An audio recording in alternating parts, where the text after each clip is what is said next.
Alors la Commission des droits de l'homme s'occupe de la question des droits de l'homme entre l'Europe et les pays tiers, donc c'est-à-dire les pays qui ne sont pas les pays européens. Nous avons énormément de partenariats avec beaucoup de pays tiers dans tous les continents. Ces partenariats peuvent être des partenariats politiques, ça peut être des accords de coopération, ça peut être des accords commerciaux. Et dans l'ensemble de ces partenariats, nous mettons à l'ordre du jour la question des droits de l'homme et les exigences que l'Europe peut formuler en matière de respect des droits de l'homme, qui sont finalement des valeurs universelles que l'on partage et que l'on doit partager avec ces pays. Alors nous avons la possibilité aussi d'avoir des évaluations plus particulières dans certains pays ou sur certaines thématiques, pour lesquelles alors nous établissons des résolutions, comme par exemple des situations particulières dans des pays qui sont des pays fragiles sur leur démocratie, des pays en transition. Donc ce sont vraiment à la fois des déclarations, mais aussi des positionnements politiques qui donnent des messages politiques clairs à la fois au Conseil et à la Commission européenne. Alors aujourd'hui, on se rend compte que les droits de l'homme sont de plus en plus fragiles, pas uniquement en dehors de l'Europe, mais aussi en Europe. Il y a une contestation de la valeur droits de l'homme actuellement. C'est vraiment un danger. Et ce qui est ciblé en particulier, ce sont bien entendu les activistes.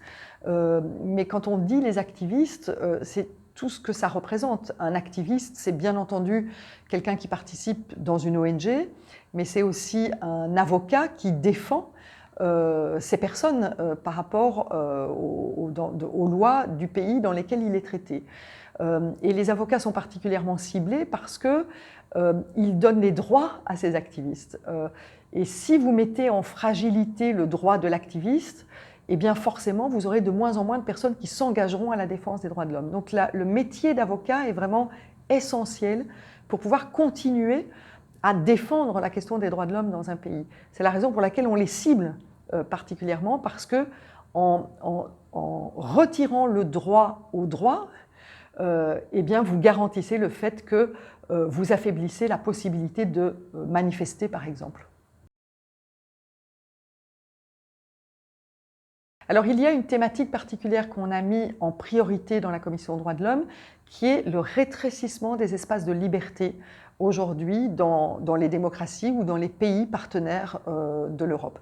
Et dans le cadre du rétrécissement de ces espaces de liberté, on cible bien entendu les actions des ONG, les actions des journalistes et les actions des avocats. Donc il y aura des auditions ici à l'intérieur du Parlement pour faire les constats, et donc que des organisations telles que la vôtre puissent venir expliquer en quoi le métier d'avocat est devenu extrêmement difficile dans certains pays, sur certaines thématiques, et comment nous pouvons soutenir effectivement ce métier, que ce soit en leur octroyant des prix, on a parlé du prix Sakharov par exemple, donc en valorisant le travail du métier d'avocat défenseur de droits de l'homme, mais aussi en faisant des déclaratifs sur les avocats. Donc en disant à un pays, vous ne pouvez pas emprisonner cet avocat, vous ne pouvez pas lui faire subir des pénalités parce qu'il est avocat.